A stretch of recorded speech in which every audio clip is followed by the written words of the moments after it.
Hello guys, welcome back to our channel గమ్మత్తు రుచులు. ఈరోజు మన ఛానల్లో నేను మీకు చూపించబోయే రెసిపీ సువాసన తెప్పించే పుదీనా పచ్చడి. ఎలా తయారు చేయాలో చూసేద్దామా. ముందుగా కడాయిలో నూనె వేసి మినపప్పు, ఎండు మిరపకాయలు వేయించాలి.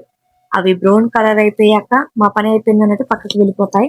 అప్పుడు రంగంలోకి ధనియాలు, జీలకర్ర ఎంట్రీ ఇచ్చి వీళ్ళను కూడా ఫ్రై చేసి విఐపీ లాగా పక్కన కూర్చొని తర్వాత టమోటాలు కూడా వేసుకోవాలి. కడాయిలో పడగానే నేనే అసలు హీరో అన్నట్టుగా ఫోజ్ ఇస్తుంది, కానీ కాసేపటికి మెత్తబడిపోతుంది. ఇప్పుడు దాన్ని తీసి పక్కన పెట్టుకున్న తర్వాత పుదీనా వేసుకొని వేయించుకోవాలి.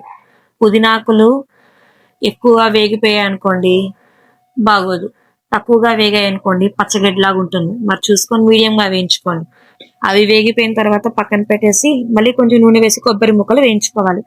అవి ఎలా ఉంటాయి తెలుసా, వేగిన తర్వాత బ్యూటీ పార్లర్ నుంచి వచ్చినట్టు మెరిసిపోతాయి. వాటిని తీసి పక్కన పెట్టుకున్న తర్వాత పచ్చిమిరపకాయలు వేసి వేయించుకోవాలి. ఇప్పుడు కడాయి ఫైర్ మోడ్ లోకి వెళ్తుంది, కొంచెం దూరం జరగండి బాబోయ్. ఇప్పుడు అవి కూడా వేగిన తర్వాత పక్కన తీసి పెట్టేసి చింతపండు కూడా వేసుకోవాలి. నా పులిపి అసలు ఇష్టం అన్నట్టు భలే పోజు కొడుతుంది అనుకోండి. ఇప్పుడు అది కూడా వేగిన తర్వాత పక్కన తీసి పెట్టుకొని అన్నిటినీ చల్లారి పెట్టేసుకొని వాటన్నిటికి మిక్సీలో మీటింగ్ పెట్టుకోవాలి. అరేంజ్ చేసేయాలి మనమే. ఇప్పుడు అందులోకి మనం కొంచెం ఉప్పు, అలాగే వెల్లుల్లి రెప్పలు కూడా యాడ్ చేసుకొని అవి కూడా కలిపి మిక్సీ పట్టేసామనుకోండి పచ్చడి ఫుల్ మాస అవతారం ఎత్తేస్తుంది. ఇప్పుడు దానిలో తాలింపు కోసం స్టవ్ ఆన్ చేసుకొని కడాయి పెట్టుకొని అందులో ఆయిల్ వేసుకొని ఆయిల్ హీట్ అయిన తర్వాత ఆవాలు, జీలకర్ర, ఉల్లిపాయ ముక్కలు వేసుకొని అవన్నీ గోల్డ్ కలర్లోకి వచ్చినాక వేగిన తర్వాత పసుపు వేసి మన పచ్చడిలో కలిపేస్తే అయ్యో ఈ పుదీనా పచ్చడి చూస్తే 2 ప్లేట్ల అన్నం ఎక్స్ట్రా తినాల్సింది.